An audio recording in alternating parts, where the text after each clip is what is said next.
Vico Uruguay auspicia y apoya la difusión de los principales contenidos de Sobre Ciencia. Terminamos el salpicón en los clubes de ciencia y volvemos a piso con un club de ciencias, porque una pequeña previa y va la invitación, si pueden, hay que darse una vuelta por Piriápolis y presenciar, aunque sea una vez, lo que es este fenómeno espectacular de la Feria Nacional de los Clubes de Ciencia de todo el país. Soniverso es el nombre del Club de Ciencias que nos acompaña. Son alumnas y alumnos del Colegio y Liceo Nuestra Señora de Fátima, de aquí de Montevideo. Tuvieron una mención especial en la categoría Chajá en la Feria Departamental y eso les permitió clasificar para la Feria Nacional. ¿Qué es lo que hay? ¿Qué presentan? ¿Qué trabajo desarrollaron? Bueno, ellos mismos nos van a contar. Martín Sánchez, Javiera Suárez, Lara Correa, Guillermo Seguí, el educador y el orientador del grupo. Gracias por estar aquí en Sobre Ciencia, bienvenidos. ¿Qué tal? Un gusto. Muchas gracias. Primero que nada, y antes de contarnos lo que hay sobre la mesa, ¿cuál fue la curiosidad? ¿Qué es lo que desarrollaron a lo largo de este año y van a llevar a la feria de Piriápolis? Bueno, nosotros en realidad a principio de año el profe nos planteó un proyecto y se nos ocurrió y nos pusimos en el lugar de las personas no videntes de qué podían sentir ellos y cómo nosotros podíamos transmitirles de alguna manera lo que nosotros veíamos, pero a través de otros sentidos. Entonces, bueno, así nació el proyecto y nada, hoy les vamos a contar un poco más sobre esto. En definitiva, es astroinclusión, ¿no? Los sonidos del universo y lo que decías, cómo contarle a quien tiene una discapacidad visual, bueno, todo lo que hay en el universo. Cuéntanos un poquito cómo lo pensaron y qué herramientas usaron. Bueno, una de las... cuando le planteo el proyecto a los chicos, que se trabajó por aula, es un montón de gente la que está trabajando acá, le planteo varias alternativas y ellos se quedan con esto de enseñar astronomía a personas con discapacidad visual. Y de todas las técnicas que había como para empezar a abordar este proyecto, nos fuimos por una que se llama, bueno, en principio se llama sonificación, que Martín fue el que estuvo trabajando un poco bastante con ello. A ver, Martín. Y bueno, la sonificación en realidad es como una manera de traducir, digamos, ciertos datos, en este caso de imágenes que nosotros tomábamos del cielo para tomar estrellas o nubes o cosas por el estilo, y así lo traducíamos en sonidos que así los no videntes podrían de alguna manera entrar en contacto y entender más cómo era la forma de las constelaciones, por ejemplo, cosas así. Hay un ejemplo en sonido que si quieren lo podemos compartir ahora y que tiene que ver, antes de escucharlo quiero que me cuenten qué es lo que vamos a escuchar. Ahí se representa con sonidos, ¿qué cosa? Lo que nos mandaron de material. Bueno, lo que mandamos es el sonido, digamos, de una constelación, en este caso la Cruz del Sur, que a través de una aplicación que nosotros tomábamos, iba tomando el brillo de estas estrellas, y a su vez como sacábamos la foto, el fondo era negro.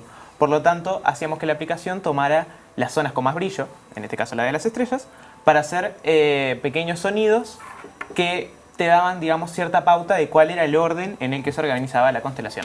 A ver si lo tenemos y lo podemos compartir. El video en realidad es más para escuchar que para ver. Hacemos un poquito de silencio y lo compartimos.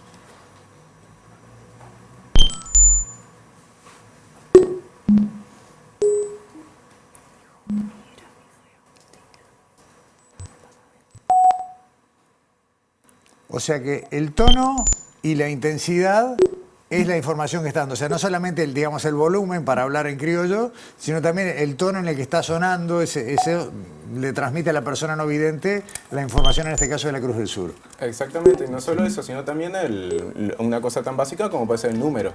Claro. De estrellas que conforman una constelación o que está en la región del cielo. Pero además de sonidos, buscaron trabajar con otros sentidos, que no son el de la vista, y por eso también tenemos estas piezas sobre el tablero. Si quieren nos pueden contar un poco qué es lo que tenemos ahí. Claro, trabajamos también con el tacto, que es algo que las personas videntes utilizan mucho, y hicimos distintas maquetas.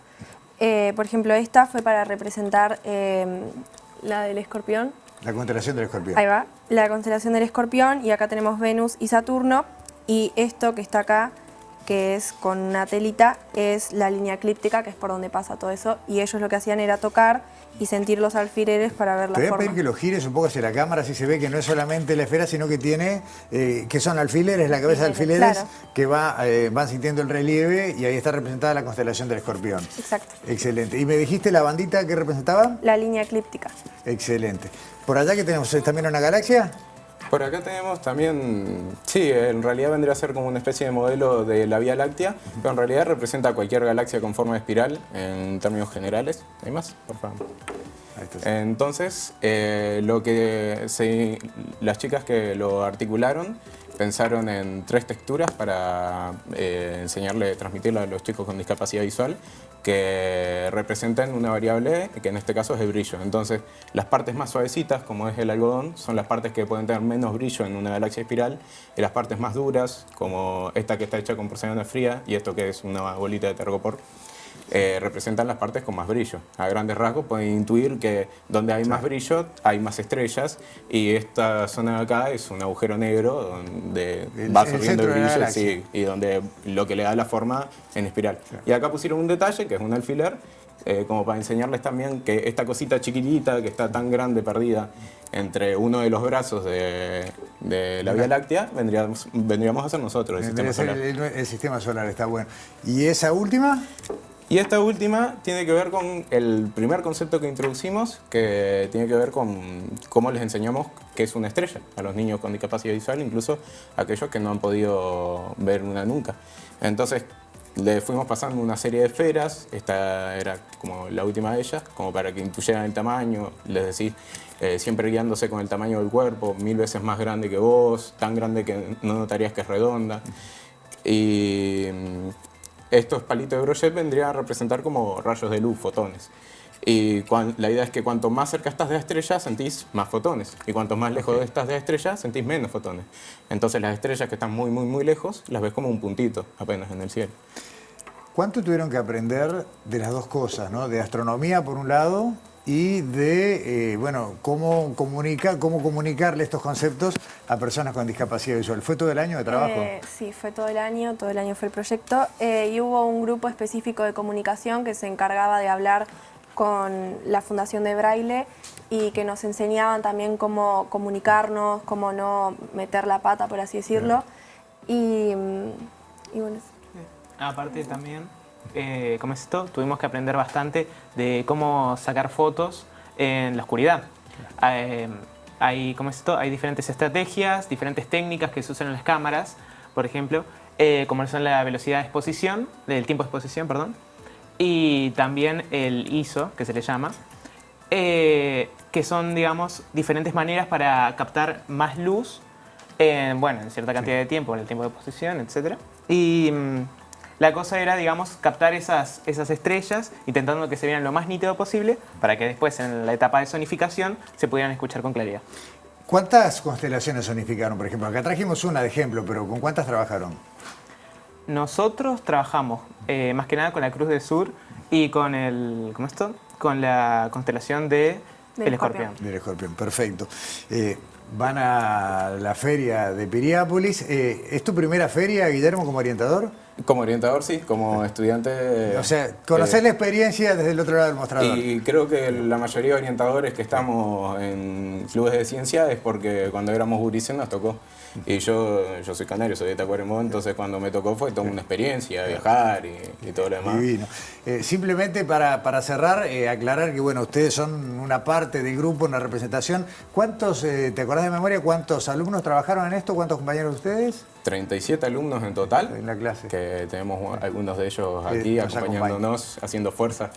Y más maestras de Fundación Braille, más niños de Fundación Braille, más todos los que nos dieron una mano. Claro, porque eso también hay que decirlo y ya con esto nos vamos. O sea, no solamente lo armaron, sino que también lo compartieron con Sí, niños exacto. bueno, con situación de discapacidad visual. ¿Cómo fue esa experiencia, cortito? Bueno, esa experiencia fue con varias compañeras y algunos compañeros. Fue muy lindo, la verdad, también ponerse en el lugar del otro y empezar a valorar cosas que capaz que no las valoras en el día a día. Pero fue muy lindo, aparte eran niños chicos y fue como, más allá de una clase, fue compartir una tarde con ellos y jugar y estar ahí. ¿Se enseña mejor astronomía así, Guillermo? Más y mejor. Más y mejor. Lara Correa, Javiera Suárez, Martín Sánchez, Guillermo Seguí, en nombre de todos los demás que están acá y los que no vieron acá. Perdón, ahí está. Gracias por venir, gracias por acompañarnos aquí en Sobre Ciencia y bueno, mucha suerte en Piriápolis el fin de semana. Gracias. Muchas Muchas gracias. gracias. Pausa, ya volvemos en Sobre Ciencia.